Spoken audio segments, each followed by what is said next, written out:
Hi, I'm Austin Colter, sales consultant here at Baker Products. If you're looking for a sawmill for your farm operation, construction project, side business, or hobby, the Baker 18M might be the perfect fit.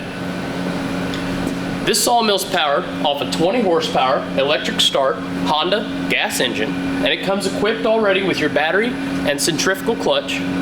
What that clutch is going to do is allow you to fire this mill up without engaging your blade right away. That'll be great for saving on both blade life and wear and tear on your motor. Then, once you bring the motor up to speed, that's when the clutch is going to engage that blade and you're ready to start cutting. Now, the head on this sawmill is equipped with 18-inch band wheels, a lubrication drip tank with flow control valve, and roller-style blade guides. Now, one of those blade guides is adjustable. You simply step around to the back side of this mill, loosen this T-handle, and then you can adjust your blade guide depending on the width of material. Now, it's always best to have as much blade covered as you can. That's also going to help protect the blade and save on life. Now, as far as blade tensioning, we have a mechanical spring blade tensioning system here. It's also operated off of a T-handle. To loosen tension, you simply turn the T-handle counterclockwise, you replace the blade with a new one, and then you add tension by turning the T-handle clockwise. Now, as far as setting the tension on this blade, we've taken all the guesswork out by giving you 3 blue markers, and once you have all 3 of those blue markers lined up, you know you have proper blade tensioning. Now, taking a step back, here you have your hand crank and brake to set the actual blade height of this mill for your cut. And right in front of this hand crank, you're going to have your scale. It's going to be a vertical quarter scale. Goes all the way from 4/4, 5/4, 6/4, and 8/4. And this vertical scale is going to take into consideration the kerf of your band blade.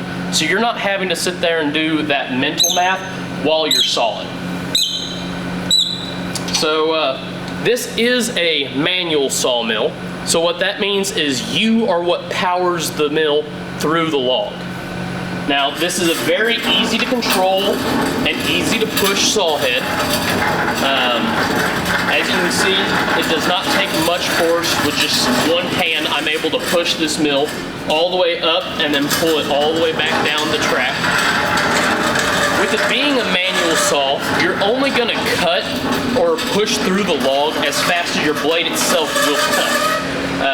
So it's a very efficient way of sawing. You're not actually having the head be pushed through that log faster than what the blade can actually cut.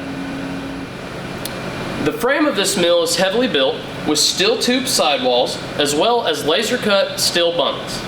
Within the steel bunks of this mill, you're going to find 2 tall fence arms as well as 2 short fence arms. These fence arms are going to be what allows your log to butt up against them and holds your log still while you're sawing. Now, the height of these fence arms are adjustable. You loosen this T-handle, you can adjust the height of your fence arm, and then you lock it back down. What you're also going to have is 2 sets of tall log clamps and 2 sets of short log clamps. You're going to start with these tall log clamps. You're going to butt it up against your log, and then you're going to screw this handle into the log. After you've made your first few cuts and you've got your log to where it's got square edges and it's a little bit shorter, then you can switch to these low-profile log clamps.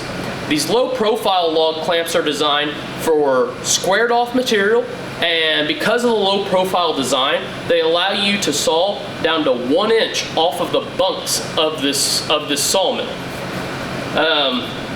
Now, all of your fence arms and your log clamps are going to be movable throughout the bed.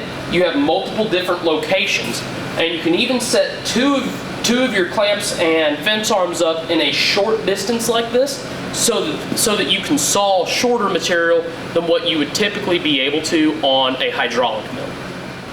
Now, the track of this mill is built in 2 bolt-together sections, which allows you to shorten the mill for towing.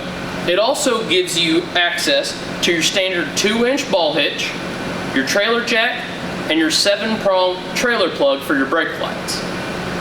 Now, the trailer axle on this mill is removable, so it can easily unbolt from the bottom of the mill and be taken off and set aside, so you can set the mill up directly on the legs on your concrete pad or gravel or wherever area you have.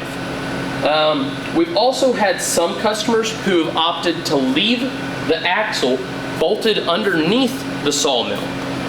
What they've done in that situation to set the mill up is they've actually set this mill up on blocks and leveled it that way. Whichever way you want to go about it, just make sure that you have the track of your sawmill level and you'll have a good sawing experience.